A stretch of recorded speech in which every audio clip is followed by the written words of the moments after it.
Well, hi there, folks. I hope you having a lovely holiday and a Merry Christmas. Tonight, we are going to finish our story of the Nutcracker and the Mouse King.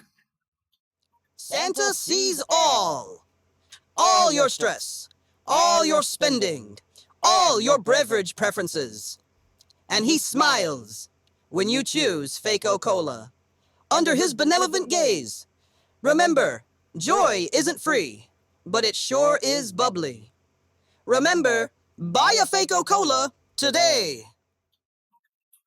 And now, without any further ado, the labyrinth collapses behind Clara. A great shuddering sigh of sweetness and rot. The world narrows to a corridor lined with mirrors that show her not as she is, but as she might become. Queen and monster, child and hunger, crowning with longing and regret. The Nutcracker is at her side, splintered and shining, his eyes full of stormlight. Drosselmeyer looms in the shadows, a spectre with hands that never quite touch, but always shake the dark. Drosselmeyer speaks, his voice soft as grave soil. Every story has a cost, Clara. What you love will bite, and what you want will change you. What will you give to finish the dance? The Mouse King returns, broken but smiling, his hunger deeper, his promise older. He circles Clara, tail brushing her ankles, voice a threat. Choose, darling, the wooden heart or the gnawing dark. Clara's skin prickles, the Nutcracker's hand in hers. She now sees how want and fear are entwined, how every wish is a wound. She turns on Drosselmeyer, voice trembling. Did you plan this? Did you set me loose in this darkness for your own delight? Drosselmeyer's smile is sad, bottomless.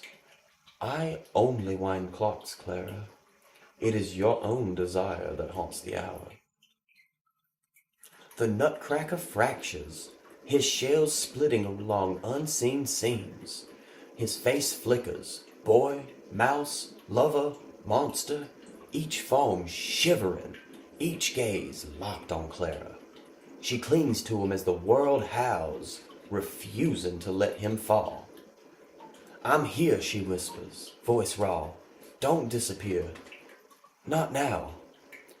We interrupt your regularly scheduled holiday broadcast with this tragic story on today, December 23rd. In a calculated moment that was passed quietly beneath the bustle of holiday shopping, the Federal Reserve Act was signed into law. With a stroke of the pen, the nation's financial identity shift from the hands of the public or the newly centralized system, one promising stability, uniformity, and oversight. Though critics warn it may come at the cost of independence.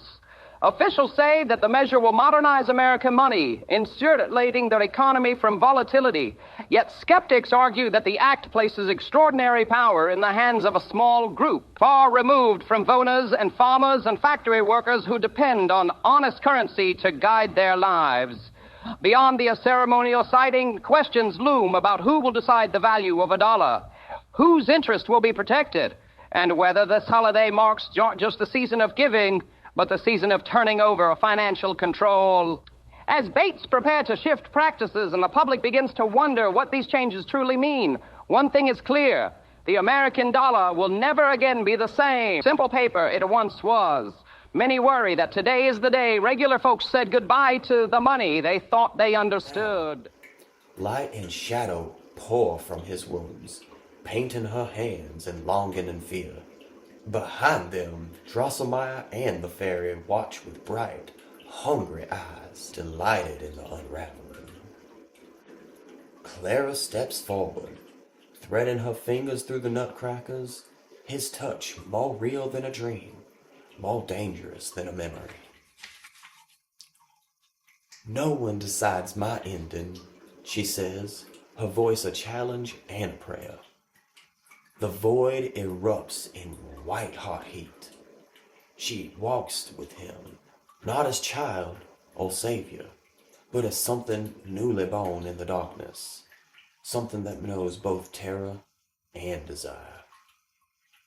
In the swirling dark, Clara and the Nutcracker merge, fear and longing, flesh and wood, story and dream. She is crowding sugar and broken teeth.